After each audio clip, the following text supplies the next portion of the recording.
So next question is students question number 21 from your exercise 6.5. ठीक है, of all the closed cylindrical tin cans which enclose a given volume of 100 meter cube which has the minimum surface area. देखो students की निकालना है what they have given and what we need to find out. ठीक है, given is that कि cylindrical tin है, close cylindrical tin है, मतलब वॉल्यूम गिवन है कि 100 क्यूबिक सेंटीमीटर मतलब सेंटीमीटर क्यूब 100 सेंटीमीटर क्यूब जोड़ा ਉਹਦਾ वॉल्यूम गिवन है एक सिलेंड्रिकल टिन ਦਾ मतलब ऑफ ऑल मतलब किन्ने भी सिलेंड्रिकल टिन्स हो सकते हैं है ना, एक सिलेंड्रिकल टिन ਲੈਂਦੇ ਇਦਾਂ ਦੇ ਕਰਕੇ ਤੇ ਉਹਦਾ ਜਿਹੜਾ ਵੋਲਿਊਮ ਗਿਵਨ ਹੈ it's given S 100 centimetre cube is given. ਠੀਕ ਹੈ, ਤਾਂ ਇੱਦਾਂ ਦੇ ਕਿੰਨੇ ਸਾਰੇ ਟਿਨਸ ਹੋ ਸਕਦੇ ਮਤਲਬ ਉਹਨਾਂ ਦੀ ਸ਼ੇਪ ਦੇ ਵਿੱਚ ਫਰਕ ਹੋ ਸਕਦਾ, ਮਤਲਬ ਵੋਲਿਊਮ ਮੇ ਬੀ ਦਾ 100 ਸੈਂਟੀਮੀਟਰ। ਠੀਕ ਹੈ ਨਾ, ਤਾਂ ਕੁਝ ਉਹਨਾਂ ਦਾ ਕਿਸੇ ਦਾ ਰੇਡੀਅਸ ਜ਼ਿਆਦਾ ਹੋ ਸਕਦਾ, ਕਿਸੇ ਦਾ ਰੇਡੀਅਸ ਘੱਟ ਹੋ ਸਕਦਾ, ਕੁਝ ਇੱਦਾਂ ਜਿਵੇਂ ਇੱਦਾਂ ਹੈ ਅਤੇ ਇੱਕ ਕੁਝ ਸਿਲੰਡਰ ਇੱਦਾਂ ਦਾ ਵੀ ਹੋ ਸਕਦਾ ਹੈ ਨਾ। तो इट मे बी कि उन्होंने वॉल्यूम सेम हो बट शेप डिफरेंट हो, मतलब surface area would be different. ठीक है ना, इदा के किन्ने सारे सिलेंडर्स होंगे। ठीक है, वॉल्यूम 100 है बट उन्होंने सरफेस एरिया डिफरेंट होएगा। ठीक है, सो इस केस के आप की डिस्कस करना कि जिन्ने भी इदा के वॉल्यूम जिन्ना भी इन्हों के सिलेंडर्स है जिन्हों का वॉल्यूम 100 सेंटीमीटर क्यूब हैगा वा उन्होंने मिनिमम सरफेस एरिया है ना वो वाला फाइंड आउट करके दिखाओ। सरफेस एरिया मिनिमम होना चाहिए तो वॉल्यूम जो 100 सेंटीमीटर क्यूब यह सानू चाहिए, दिस इज़ द कंडीशन। ठीक है, सो देखो इन्हों किस तरीके के नाल करांगे। V is the volume which is given to us 100 centimetre cube, volume is given to you. ठीक है, let radius is equals to R, सब तो पहले तो डिफाइन कर लीजिए रेडियस इक्वल टू R। ठीक है, height is given as H। ठीक है, we need to minimize the surface area. ठीक है, सरफेस एरिया जो है वो मिनिमाइज करना। ओके, सरफेस एरिया नू की करना वा minimize, this is the question basically.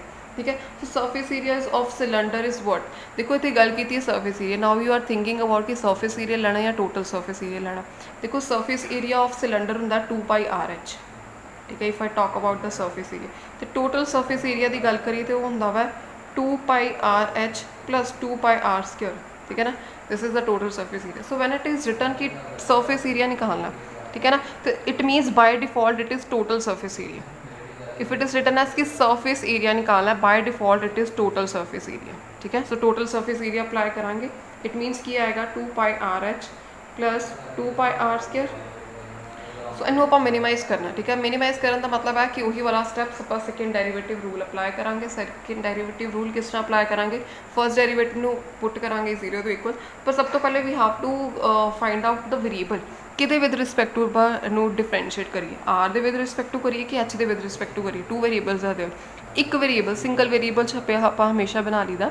ठीक है, सो स्टूडेंट्स देखो सब तो पहले तो H की वैल्यू चाहिए। H की वैल्यू स्टूडेंट्स देखो किद्दां आएगी, या R चाहिए या H चाहिए, आप H की निकाल लेने। H किद्दां आएगा स्टूडेंट्स, देखो volume is given as 100 centimetre cube, volume of cylinder. So volume of cylinder का फॉर्मूला कितना πR² which is equal to 100 given over here. इतों H की वैल्यू आएगी that is equal to 100/πR²।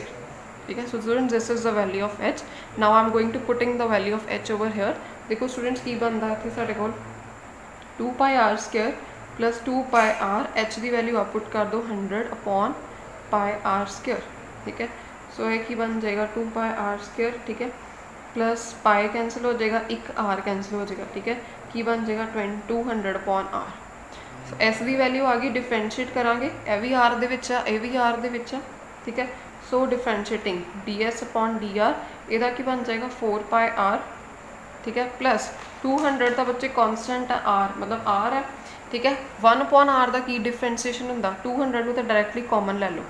ठीक है ना, तो 1/R रह गया, 1/R का डेरीवेटिव की लोगे जिवें मैं तुहानूं दस्सिया है कि डेरीवेटिव ऑफ 1/x का डेरीवेटिव की होंदा -1/x²। तो directly putting that thing over here -1/R²। ठीक है, so this is the first derivative। ठीक है, so we have to put it equal to the 0 to find out the value of R। ठीक है, इनू इक्वल टू पर 0 put कर लगे, देखो की बनेगा 4πR माइनस 200/R² है इक्वल टू 0 पुट करना। ठीक है, पहले तुम सॉल्व कर लिए थोड़ा जा, 4πR³ minus 200 is equals to 0। हाँ ठीक है, so now 4πR³ is equals to 200, πR³ is equals to 200/4 πR³ साढ़े कोल हो गया इत्थे 50।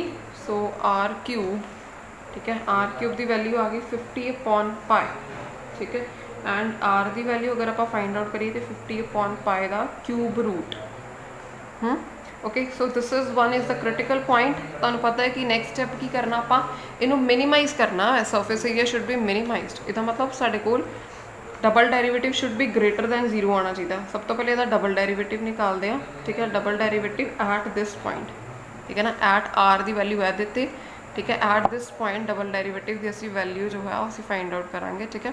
Students finding out the value of double derivative, first derivative is this, double derivative करांगे 4 भी कॉन्स्टेंट, पाई भी कॉन्स्टेंट, आर की वैल्यू रहने, ठीक है, माइनस, ठीक है। हाँ इतने 400, okay this is the value ना 200 माइन, ठीक है 200। स्टूडेंट्स इनू इदा तुम लिख सकते हो डेरीवेटिव करने लिए 4πr माइनस 200 है ना, आर स्क्योर है, आर की पावर -2 लिख लो। हूँ इनू डिफरेंशिएट करांगे, इतने -200 आर की पावर -2 है, तो मतलब -2 अगे आएगी, आर की पावर -2 -1 हो जाएगी, ठीक है। सो 4π आ प्लस हो जाना 400 आर की पावर -3 यानी कि R3। Okay so this is the value of the double derivative over here, ठीक है। So R at R equal to this आप फाइंड आउट करना, ओके।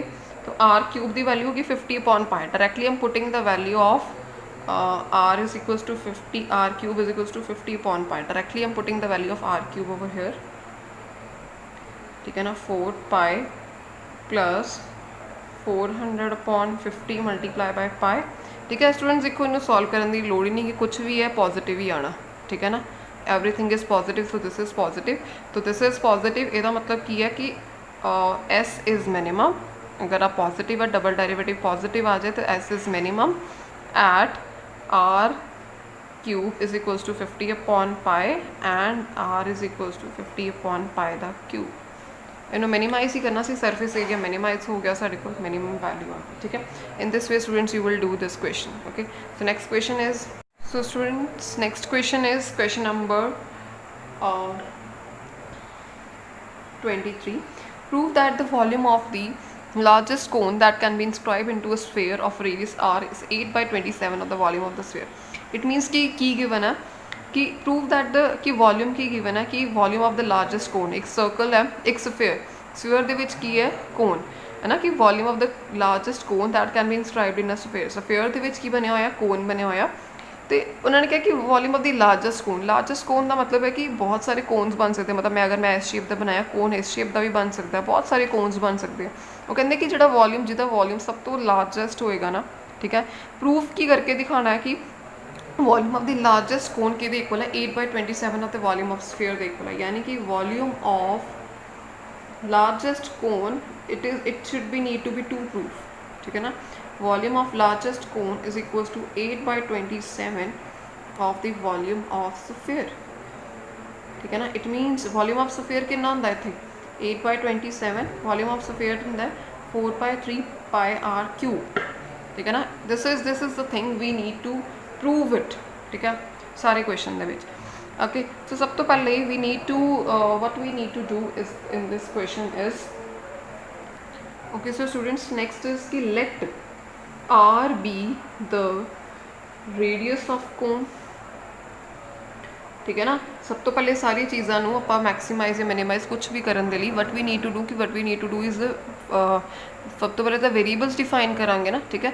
सो सब तो पहले की करांगे कि variable are be the radius of the कोन, जोड़ा कोन है कोन का रेडियस जोड़ा मैं आर लै रही हूँ, मतलब दिस वन रेडियस ना, this is equal to R, ठीक है।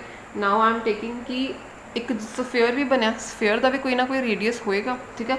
सो आ जो स्मॉल आर है ना, it is the radius of sphere, ठीक है ना। स्टूडेंट्स ध्यान रखना, वड्डे वाला आर मैं लिया हुआ कोन का रेडियस, छोटे वाला आर मैं लिया हुआ है स्फीयर का रेडियस, ठीक है। तो यानी कि अगर मैं इस तरीके के नाल कर लवां, ठीक है, तो जो मतलब इन्ना पार्ट अगर मैं कहूँ दिस इज आर, ठीक है ना, इन्ना पार्ट मतलब ओ अगर मैं ले लो मान लो centre of the centre of the sphere, तो ओ तो लैके ए तक द डिस्टेंस आर है, ठीक है। सो इट इज़ आर, तो इन्ना डिस्टेंस रह गया, इन्ना डिस्टेंस, तो इन्ना डिस्टेंस मैं कि ले लेनी है x, let it be x, ठीक है। तो स्टूडेंट्स देखो इत्थों लैके अगर मैं वैसे मैं फिगर नहीं ठीक बनाई है इत्थों लैके मतलब कंप्लीट अगर मैं बाउंड्री तक मतलब इत्थों तक बननी चाहिए सी वाली फिगर मतलब कोन की लेंथ तुम इत्थों तक लाओगे ठीक है।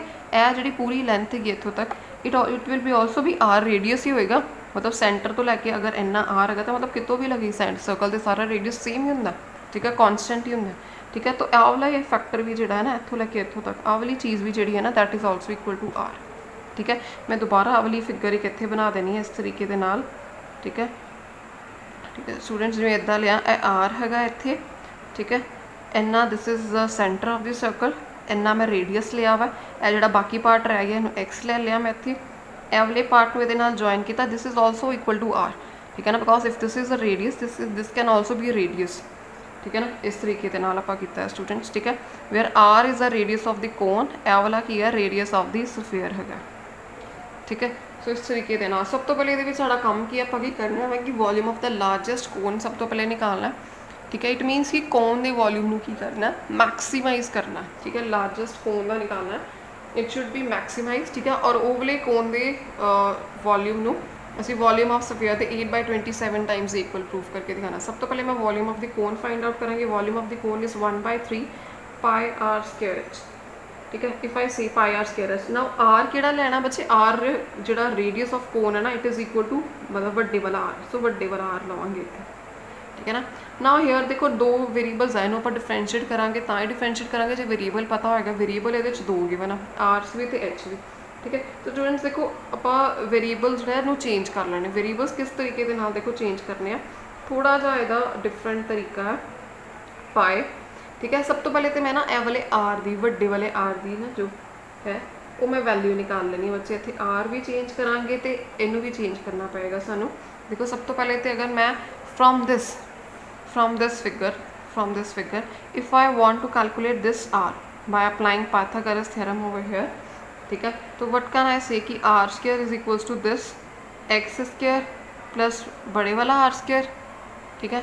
So if I want to calculate the value of this r, big R, so r square is equals to r square is equals to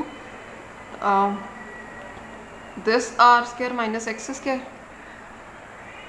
ठीक है स्टूडेंट्स इस तरीके से ना तो इट बिकम्स दिस ठीक है। मान लो कि मैं इतने यदि वैल्यू पुट कर देती R square minus X square ठीक है ना फिर भी स्टूडेंट्स मेरे को एच की वैल्यू अगर इतने एच लिखदा तो फिर भी मेरे को स्टूडेंट इतने 3 वेरीएबल्स आ रहे हैं ठीक है ना 3 वेरीएबल्स आ रहे तो how would we find out फिर तीसरा वेरीएबल एच नू भी चेंज करना पेगा ना सानू ठीक है ना एच नू भी चेंज करना पेगा सानू ताकि मैं इको सिंगल वेरीएबल की फॉर्म के अनुमान जो है वो डिफरेंशिएट कर सकां ठीक है। तो इत्थे मैं की करांगी एच नू भी चेंज करना पेगा एच की वैल्यू स्टूडेंट्स देखो मैं इत्थे किस तरीके दे नाल लावांगी H is the height of the cone students जी आ पूरी जी length given it is the height of the cone इनू ही आप कहते हैं ना सेंटर वाली आ जी मेरे को पूरी गिवन है this is the height of the cone जी कि इक्वल है आर प्लस एच के इक्वल है यानी कि I can say that R H is equals to R plus X. तो put the value of H is equals to R plus X ठीक है। नाउ हेयर इतने क्या चीज़ याद रखनी है कि रेडियस जो है ना इट इज़ गिवन दैट की volume of the largest cone that can be inscribed in a sphere of radius R it means given चीज़ की है हर क्वेश्चन च आप गिवन चीज़ फाइंड आउट करते हैं ना ठीक है। सो इस क्वेश्चन के गिवन चीज़ की है कि sphere is already given to you and we have to calculate the volume of the largest cone ठीक है। स्फीयर दा जो गिवन है ना ठीक है स्फीयर इट इज़ गिवन ठीक है वह रेडियस आर जोड़ा गिवन है साढ़े को sphere of radius R it means कि जोड़ा इतने आर की वैल्यू गिवन है ना आर इट इज़ कॉन्सटेंट इतने मैं D V upon D R दे विद रिस्पैक्ट टू इनू डिफरेंशिएट नहीं कर सकती because R is a constant over here we are going to treat R as a constant जिदा 3 4 5 कॉन्सटेंट ली दी है ना ठीक है उस तरीके के नाल आर नू सानू ट्रीट करना पेगा जी चीज़ गिवन आ जी चीज़ फिक्सड आ उन्होंने मैं कुछ नहीं कर सकती ठीक है। सो इस क्वेश्चन में तुम यही ध्यान रखना कि गिवन तो फिक्सड चीज़ों असी बिल्कुल कुछ नहीं करना जोड़ा अदर वेरीएबल है वो विद रिस्पैक्ट आप डिफरेंशिएट करांगे उन्होंने आप वेरी करा सकते वो चीज़ चेंज हो सकती है ठीक है। सो इस केस दे which R is a constant और की कहेंगे fixed according to the given conditions okay. So ने किधर विद रिस्पैक्ट टू पर डिफरेंशिएट करना विद रिस्पैक्ट टू एक्स पर डिफरेंशिएट करना ठीक है।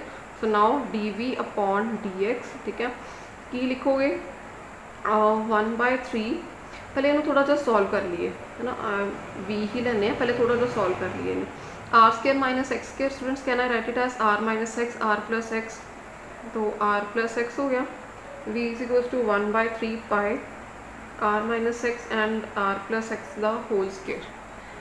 Now I am going to differentiate this equation, ठीक है, व्हाट इट बिकम 1/3 पाई, ठीक है, देखो 1/3 भी constant, pi is also constant, ठीक है, इत्थे तुसी की करो u इंटू वी का रूल लगाओ, take it as u take it as v। सब तो पहले u नू वैसे लिख लो, v नू डिफरेंशिएट करो, v नू डिफरेंशिएट करोगे किस तरीके के नाल आएगा 2r प्लस एक्स, ठीक है, यदि पावर 1 ही रहेगी। अगर r प्लस एक्स का d/dx मतलब वो सब फंक्शन का डेरिवेटिव भी करोगे तो भी 1 ही आएगा। Okay, so it becomes like this. Okay, so next is plus, ਹੁਣ ਇਸ ਤੋਂ ਬਾਅਦ ਇਹ ਵਾਲੇ ਫੰਕਸ਼ਨ ਨੂੰ ਸੇਮ ਲਿਖ ਲਓ, r ਮਾਈਨਸ x ਨੂੰ ਸੇਮ ਲਿਖ ਲਓ, r minus x r plus x जो है, ठीक है, सो r माइनस एक्स में डेरिवेटिव करोगे तो डेरिवेटिव आएगा -1, ठीक है, 1/3 पाई r माइनस एक्स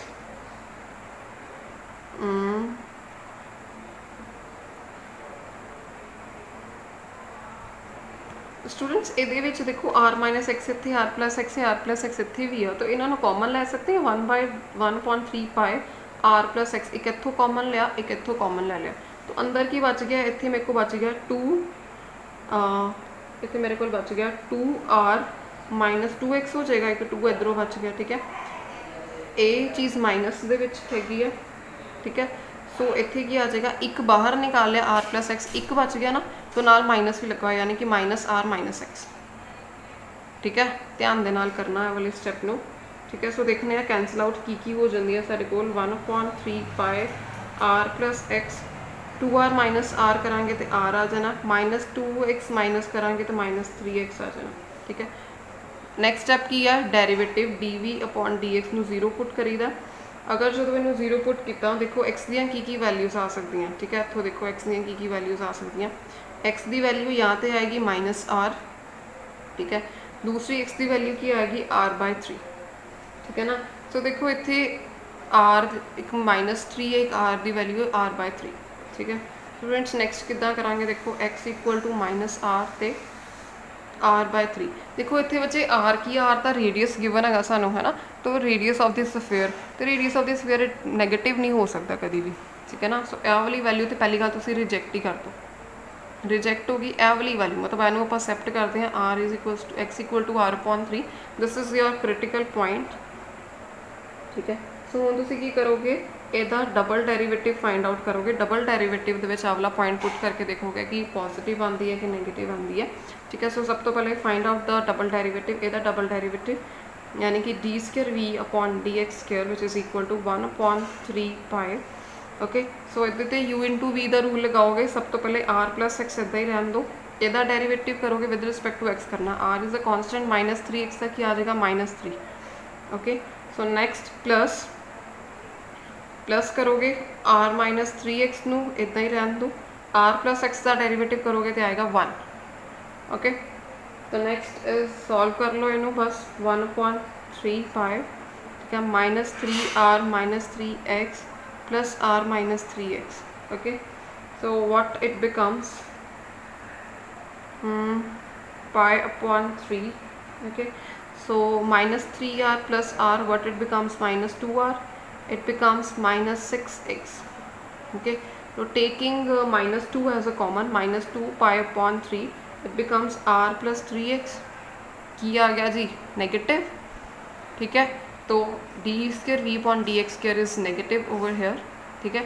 तो नेगेटिव का मतलब की है कि हैगा मैक्सिमा है, ठीक है। So when r is equals to when x is equals to r/3, ठीक है, ਇਹਦਾ volume of largest cone is maximum, ठीक है। ਹੁਣ ਅਸੀਂ शो की करके दिखाना कि वॉल्यूम ਜਿਹੜਾ 8/27 of the volume of sphere ਦੇ इक्वल आ जाए, ठीक है। सो ਇੱਥੇ ਕੀ करना, ग्रेटेस्ट वॉल्यूम की वैल्यू की गई ਸੀਗੀ ਆ ਵਾਲੀ,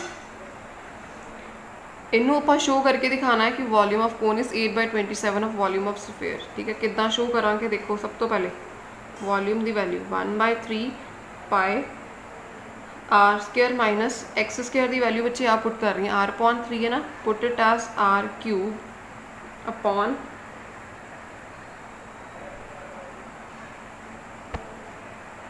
स्टूडेंट्स ये नहीं ये पुट कर लो, it will be more easy, ठीक है, क्योंकि इनू ही सॉल्व करके आप आया लेके आंदा ना, ये पुट कर सकते हो तुम वैल्यू आर माइनस एक्स, ठीक है। सो आर माइनस एक्स की वैल्यू आर अपॉन 3, ठीक है। सो आर की जगह पर आर, एक्स की जगह पर आर प्लस 3, ठीक है। इनू सॉल्व करो तुम, ठीक है। तो आंसर थोड़ा कोल आएगा पाई अपॉन 3, यदा कि आ जाएगा 3r माइनस आर अपॉन 3, ठीक है ना। देखो इतने आएगा 3r माइनस आर अपॉन 3, ठीक है। ये भी करोगे 3r प्लस आर अपॉन 3 यदा होल स्केयर, ठीक है। सॉल्व कर लो, पाई अपॉन 3 2r अपॉन 3 यदा आ जाएगा 4r upon 3 the whole square, ठीक है। स्केयर करोगे तो की बन जाएगा 16r स्केयर अपॉन 3 3 ज़ा 9, ठीक है ना। सो ये देखो आप वैल्यू लैके आनी है 8/27 वाली, 8/27 और 4/3 पाई आर क्यूब, ठीक है। सो इतने तेरे को इनू कैलकुलेट करोगे वैल्यू आएगी 32/81 पाई आर क्यूब, ठीक है। 8/27 कि आएगा, इनू मल्टीपल ले लो ना इदा करके, 8/27 जो बाहर कढ़ लो, ठीक है। मल्टीप्लाई कर लो तुम इतने 4 पाई आर क्यूब, ठीक है ना। तो 8/27 इदा ही आ गया, तो 4/3 पाई आर क्यूब की होंगे वै वॉल्यूम ऑफ सफेयर, ठीक है ना। सो इस तरीके साढ़े को आ गया कि जोड़ा वॉल्यूम ऑफ कोन है वै वो वॉल्यूम ऑफ सफेयर के 8/27 पार्ट के इक्वल है। इस तरीके बच्चे आप सॉल्व करांगे, ठीक है। So do this question. Next question is question number 24. Show that the right circular cone of least curved surface and given volume has an altitude equal to √2 times the radius of the base. देखो जे given की किया, सब तो पहले कोन की गल की है। गिवन है कि कोन का volume is given to you. देखो ना हमेशा की होंगे एक चीज़ गिवन होंगी, एक चीज़ आप कुछ उन्होंने या तो मैक्सीमाइज करीदा या मिनीमाइज करीदा। Volume of the cone is given to you and the curve surface area that must be least, यदा मतलब उन्होंने मिनीमाइज करना है असी, ठीक है। And has an altitude. एक और चीज़ प्रूफ करके दिखानी है, शो दैट लिखा ना कि शो करके दिखाओ। शो की करके दिखाना है कि एल्टीट्यूड जो है √2 times the radius of the base से इक्वल है कोन का एल्टीट्यूड। सब तो पहले एक कोन बना लिए, ठीक है। सब तो पहले एक कोन बनाया, ठीक है ना। तो इफ़ आई से कि this is the L is the slant height of this cone, ठीक है। And this is the R is the radius of this cone and this is H height या तुम कह सकते हो altitude of the cone, okay. So it is given that कि volume of the cone की है, इट इज़ गिवन एज मतलब given चीज़ है, मतलब कॉन्स्टेंट है, ठीक है। और ए की है गिवन चीज़ सीखिए। तो volume of the cone it is given as 1/3 pi R square H, ठीक है। तो नैक्सट असी मिनीमाइज किनू करना, सब तो पहले least curved surface area. So curved surface area it is given as curved surface area of the cone it is equal to pi R L के equal होंगे, ठीक है ना। तो it is equal to pi R L. Students देखो इतने दो variable फिर आ गए, एक आर आ गया एक एल आ गया। कि विद रिस्पेक्ट टू करिए एल की वैल्यू कितों निकालेंगे, एल की वैल्यू वी नो दैट कि L square is equals to √r square plus H square के भी इक्वल होंगे, ठीक है। तो सब तो पहले तो आ वाली वैल्यू इतने पुट करोगे, ठीक है, ताकि साडा जो वेरीएबल है वो की कहते हैं एक ही वेरीएबल के चेंज हो जाए, okay. So now pi R L की जगह पर पुट करो R square plus H square, okay. So बच्चे देखो इतने √2 का है, इनू वैसे तो आप पुट कर दिता, ठीक है। उन्होंने सिंपली आप आर के विद रिस्पेक्ट टू डिफरेंशिएट कर सकते हैं, ठीक है। बिकॉज देखो इतने गिवन है कि volume of an volume given है कि है ना, वॉल्यूम जो कॉन्सटेंट है वैल्यू, तो ये अगर वॉल्यूम कॉन्सटेंट है मतलब दो वेरीएबल आ रहे थे हजे आर भी आ रहा है तो एच भी आ रहा है। हाइट नू we can say that it is a constant, ठीक है ना। हाइट कॉन्सटेंट होएगी, वो रेडियस जो वो वेरी कर सकता है ये, ठीक है। तो हाइट क्यों कॉन्सटेंट होएगी, बिकॉज वॉल्यूम कॉन्सटेंट है, तो हाइट भी इतने की लवांगे कॉन्सटेंट लवांगे, तो रेडियस जो वो वेरी करेगा ये, ठीक है ना। देखो हाइट कॉन्सटेंट होएगी, रेडियस ये भी आ रहा ना, तो ही आपू सरफेस एरिया जो वो लीस्ट या इनू मैक्सीमाइज या मिनीमाइज करांगे ना, क्योंकि सरफेस एरिया में आर यूज़ हो रहा है, एच नहीं यूज़ हो रहा, ठीक है ना। सो इन दिस वे तुसी आर नू जो है रेडियस नू तुसी रेडियस के विद रिस्पेक्ट टू तुसी इनू डिफरेंशिएट करोगे, H should be remain constant, ठीक है। So you can write it as S नू एच नूं कॉन्सटेंट लोगे। देखो इत्थे अंडर रूट की डिफरेंसीएशन करनी स्टूडेंट्स तुहानूं पता थोड़ी जी टिपिकल होंदी आ, ठीक है। सो इत्थे की करोगे, या वैसे इनू भी डायरैक्टली डिफरेंशिएट कर सकते हो, अगर इदा नहीं करना चाहते तो स्केयर कर लो। स्केयर के नाल की होएगा, इहदा जो इहदा स्केयर वाला पार्ट है, ए वाला पार्ट जो है अंडर रूट वाला, ये खत्म हो जाएगा, ठीक है। इस तरीके के नाल भी अपन कर सकते हैं, ठीक है। R4 प्लस पाए इनू इत्थे रहन दो, ठीक है। हजे भी स्टूडेंट्स देखो जो दो वेरीएबल के हैगी है वैल्यू R स्केयर की तो H स्केयर की। देखो H की वैल्यू बच्चे इत्थों लै सकते हैं आप, ठीक है ना। देखो इतने गिवन है कि V इज इक्वल्स टू 1/3 पाए R स्केयर H गिवन है। अगर मैं H की वैल्यू इत्थों निकाला की आएगी 3V अपॉन पाए X पाए R स्केयर, ठीक है। Put the value of H from here into their, ठीक है। S इक्वल्स टू पाए R स्केयर, ठीक है। एक ही आ जाएगा R स्केयर प्लस एदा स्केयर करके इत्थे रखना 3V, इट मीनस की आएगा 9V स्केयर अपॉन इत्थे थले पाए R स्केयर R पावर 4, ठीक है। एदा स्केयर करके इत्थे पुट किया मैं। सारी जी है जो पूरा फंक्शन है किहड़ी फॉर्म च हो गया, R की फॉर्म च हो गया। V की है वॉल्यूम, सानू पता है कि वॉल्यूम की है constant, it is given to you, ठीक है। सो वॉल्यूम कॉन्सटेंट है R दे विद रिस्पेक्ट टू डिफरेंशिएट कर सकते हैं, it means DS upon DR, ठीक है। So it is equal to, देखो पहले इन्हों चलो सॉल्व कर लेने रहते हैं, हजे पहले सॉल्व करो। पाए R4, okay, plus 9V square upon pi square R4 multiply by pi square R square. Pi square की वैल्यू कैंसिल होगी, एक R स्केयर ये नीचे आ जाना, यानी कि S square is equals to 9V square upon R square, ठीक है, प्लस पाए स्केयर R4, ठीक है ना। इस तरीके के नाल इत्थे जी वैल्यू आ जानी S स्केयर की आ जानी वैल्यू, ठीक है। सो नाउ आप इन्हू डिफरेंशिएट करना, S स्केयर कोई होर वेरीएबल ले लो, क्योंकि S स्केयर ले लिया, इन्हू डिफरेंशिएट किया ना, S स्केयर का डेरीवेटिव भी 2S लिखना पैना सानू पहले इत्थे। सो वह कोई यूज़ नहीं होना, वह कोई फर्क नहीं पैना सानू। इत्थे एक होर वेरीएबल ले लो, लेट इट बी, मैं इन्हू ले लैनी Z ले लो कि put S square is equals to Z, कोई फर्क नहीं पैना वो नाल, ठीक है। तो सिर्फ करन दे विच लिखन दे विच ईजी रहना, DZ अपॉन, ठीक है। हूँ मैं कर लेंगे DR with respect to R differentiate कर लेंगे, ओके। सो स्टूडेंट्स देखो इतने अगर R दे विद रिस्पेक्ट टू जो आप डिफरेंशिएट करांगे, 9 भी कॉन्सटेंट V भी कॉन्सटेंट, तुहानूं पता 9V स्केयर तो डायरैक्टली बाहर ही, ठीक है। सो मतलब डेरीवेटिव किदा होना, 1 अपॉन R स्केयर का डेरीवेटिव होना। 1 अपॉन R स्केयर का डेरीवेटिव वी नो दैट कि R की पावर -2 ले लोगे, -2 अगे आएगी R की पावर -2 -1, ठीक है। तो की बन जाएगा -2 अपॉन R3, ठीक है, multiply by -2 upon R3, 1 upon R square का derivative -2 upon R3, okay, plus जे पाई स्केयर कॉन्सटेंट 4R, एदा डेरीवेटिव की आएगा 4 पाए R3, ठीक है। सो इनू प्रॉपरली लिख लो इत्थे DZ upon DR which is equal to -18V square upon R3, ठीक है, प्लस 4 पाई स्केयर R3, ठीक है। ये साढ़े को आ गया फर्स्ट डेरीवेटिव की वैल्यू, सब तो पहले साढ़े को आ गई, ठीक है। इनू आप 0 के इक्वल पुट करना, ठीक है, 0 के इक्वल पुट किया। नैक्सट देखने इत्थे की आएगा अगे साढ़े को -18V square upon R3,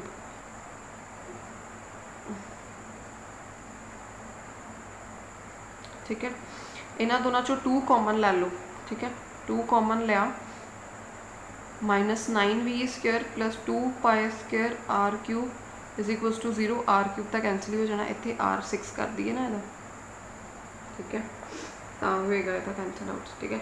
next आप करांगे 9V square is equals to, कहना write it as 2 pi square R6, ठीक है।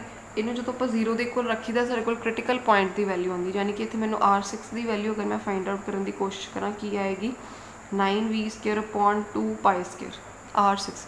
सानू कल्ली R की भी वैल्यू चाहिए होंगी, चलो R6 लैने, नैक्सट देखने कि सानू R6 चाहिए है या R चाहिए, ठीक है। So this will be your value, this is the condition, आ 2 चीज़ा आएंगी। नैक्सट असी की फाइंड आउट करते हैं डबल डेरीवेटिव, ताकि सानू पता लग जाए कि लीस्ट फाइंड आउट करना ना, लीस्ट का मतलब की है मिनिमम फाइंड करना, ठीक है। सो ਇਹਦਾ ਡਬਲ ਡੈਰੀਵੇਟਿਵ ਕਿਦਾਂ ਕਰਾਂਗੇ, ਦੇਖੋ -18 कॉन्स्टेंट v स्क्वायर कॉन्स्टेंट, ठीक है। डेरिवेटिव किदा होना r the power 3 1 upon r power 3, यानी कि इदा, ठीक है ना। सो की लिखोगे -3 r दी पावर -3 -1, तो कितनी होगी r दी पावर 4, ओके। सो देखो इत्थे की आएगा -18 v स्क्वायर, इत्थे आएगा -3, नीचे आएगा r4, ठीक है। प्लस बच्चे देखो आ दोनों चीज़ा कॉन्स्टेंट आ, 4 pi square constant, R cube का डेरिवेटिव होगा 3r स्क्वायर, ठीक है। So this will be the value of the second derivative 54 v square upon r4 plus इत्थे आ जाएगा 12 पाई स्क्वायर r स्क्वायर, ठीक है। तो स्टूडेंट्स देखो इत्थे हुण ਆਪਾਂ ਕੀ ਪੁੱਟ ਕਰਨੀ ਹੁੰਦੀ ਵੈਲਿਊ, ਆਰ ਦੀ ਵੈਲਿਊ ਜਿਹੜੀ ਆ ਪੁੱਟ ਕਰਕੇ ਇਹਨੂੰ ਚੈੱਕ ਕਰੀਦਾ ਕਿ ਇਹਦੀ ਵੈਲਿਊ ਗ੍ਰੇਟਰ ਦੈਨ 0 ਆਉਂਦੀ, ਕ੍ਰਿਟੀਕਲ ਪੁਆਇੰਟ ਇੱਥੇ ਪੁੱਟ ਕਰੀਦਾ, ਗ੍ਰੇਟਰ ਦੈਨ 0 ਆਉਂਦੀ ਕਿ ਲੈਸ ਦੈਨ 0 ਆਉਂਦੀ। ਦੇਖੋ ਬੱਚੇ ਇੱਥੇ ਹੁਣ R6 ਦੀ ਸਾਡੇ ਕੋਲ ਵੈਲਿਊ ਆ ਰਹੀ ਹੈ, ਇੱਥੇ R4 ਹੈ, ਇੱਥੇ R2 ਹੈ, ਥੋੜਾ ਜਿਹਾ ਟਿਪੀਕਲ ਹੋ ਜਾਏਗਾ ਕਰਨਾ, ਬਟ ਸਾਨੂੰ ਇਹਦੀ ਸੋਲਿਊਸ਼ਨ ਦੇ ਨਾਲ ਮਤਲਬ ਨਹੀਂ ਹੈਗਾ ਕਿ ਇੱਥੇ ਕੱਢ ਕੇ ਕਿੰਨਾ ਆਉਂਦਾ, ਠੀਕ ਹੈ। ਮੈਂ ਇੱਥੇ ਤੁਹਾਨੂੰ ਕੱਢ ਕੇ ਨਹੀਂ ਦਿਖਾਉਣਾ ਚਾਹੁੰਦੀ, we are only interested in ਕਿ ਇਹਦਾ ਸਾਈਨ ਪੋਜ਼ਿਟਿਵ ਆਉਂਦਾ ਕਿ ਨੈਗੇਟਿਵ ਆਉਂਦਾ। ਤੁਸੀਂ ਆਪੇ ਦੇਖੋ ਆ ਵੀ ਆਹ ਵਾਲਾ ਫੈਕਟਰ ਜੋ ਆ ਪੋਜ਼ਿਟਿਵ ਆ, ਆਹ ਵਾਲਾ ਫੈਕਟਰ ਵੀ ਪੋਜ਼ਿਟਿਵ ਆ, ਆਰ ਦੀ ਸਾਰੀ ਟਰਮ ਜਿਹੜੀ ਆ ਰਹੀ ਮੇਰੇ ਕੋਲ ਇੱਥੇ ਪੋਜ਼ਿਟਿਵ ਹੈ, ਕੈਲਕੂਲੇਟ ਕਰਕੇ ਆਂਸਰ ਪੋਜ਼ਿਟਿਵ ਹੀ ਆਊਗਾ ਨਾ, ਗ੍ਰੇਟਰ ਦੈਨ 0 ਹੀ ਆਏਗਾ ਨਾ ਮੇਰੇ ਕੋਲ, ठीक है ना। सो तुसी बस इन्ना ही ख्याल रखना कि it must be greater than 0, ये कैलकुलेशन नहीं करनी आप, ग्रेटर दैन 0। अगर greater than 0 then we can say that कि आर वाला जो पॉइंट है this is the point of minima, यही करना सी ना, लीस्ट फाइंड आउट करना सीगा ना, मिनिमा फाइंड करना, तो आप कहता कि this is the point of minima. एक चीज़ तो साड़ी फाइंड आउट होगी, लीस्ट फाइंड आउट करता, लीस्ट कर्व सरफेस एरिया हो गया, कर्व सरफेस एरिया जो आप फाइंड आउट किया सी लास्ट से आ गया कि पॉइंट ऑफ मिनिमा है, ਇਹਦਾ मतलब जो कर्व सरफेस एरिया आप लैके जा रहे हैं ये लीस्ट है। दूसरी चीज़ फाइंड आउट करनी है कि एल्टीट्यूड जो √2 टाइम्स जो है रेडियस ऑफ द बेस के इक्वल है। एल्टीट्यूड में बच्चे किन्नू लिया, एल्टीट्यूड का मतलब है हाइट, ਇਹਦਾ मतलब हाइट की इक्वल आनी चाहिए √2 times radius of the base, ah cheese proof करके दिखानी मैं, ठीक है। ਇਹਦਾ मतलब ਹੁਣ ਇੱਥੇ देखो किस तरीके ਦੇ ਨਾਲ नीचे मैं प्रूफ करांगे इस वैल्यू ਨੂੰ, ਇਹ कंडीशन ਨੂੰ यूज़ करते हैं, ठीक है। ਇਹ कंडीशन कितना की है 9 v square is equals to 2 pi square r6 है ना, ठीक है। इतने बच्चे मेरे को v की वैल्यू हैगी ना, आ देखो v की वैल्यू आ वाली, put the value of v over here, ठीक है ना। 9 v स्क्वायर है, इतने v है, इसका स्क्वायर करके 1/9 it मीनस pi square r4h square, ठीक है ना। So now it becomes 2 pi square r6, जो जो कैंसल होंदा कर दो, यह भी कैंसल हो गया, ठीक है। सो इत्थे एच स्क्वायर की वैल्यू मेरे को आ गई r6 डिवाइडेड बाय r4, ठीक है। r बन जाएगा 2, ठीक है, और इत्थे की रह जाएगा 2, ठीक है ना। So next is the if I calculate the value h is equals to √2r, ठीक है ना। तो यही प्रूफ करना सीगा ना कि असी height is altitude is √2 times the radius of the base, h is equals to √2 times r, this will be your answer, ठीक है। So next question